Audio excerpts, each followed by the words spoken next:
संत वाङ्मयातलं put प्रकरण. तर त्या पुट प्रकरणाला सध्या काही अभंग सोडवणारे लोक येतं पुट प्रकरण. तर शास्त्रीय दृष्टी त्याला काय दृष्टी कशी त्या पुट अभंगाची?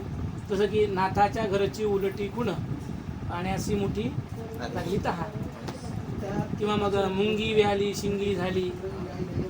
हे काय असते माहितीये का? हां त्यांना काय सांगायचंय की काही वेळेला शास्त्रामध्ये आता अद्भुत चमत्कार सांगायचा असतो, शास्त्रामध्ये आश्चर्य सांगायचं असतं.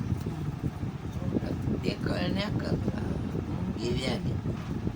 मुंगी व्याधी म्हणजे काय झाले, बुद्धीमध्ये फक्त एक सुणोक आली आणि त्याचा प्रकार म्हणजे शिंगेपर्यंत गेला. शिंगे झाली. मग आता तिचं दूध किती, तिथे दूध किती.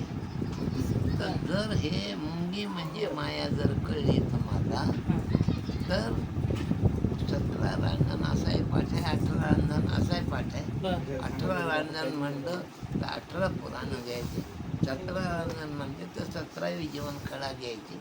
17 रांजण भरून म्हणले त्याने 12 आरती, म्हणजे हे जे तुम्ही भगवत सांगता ते प्रसाद नाद परात.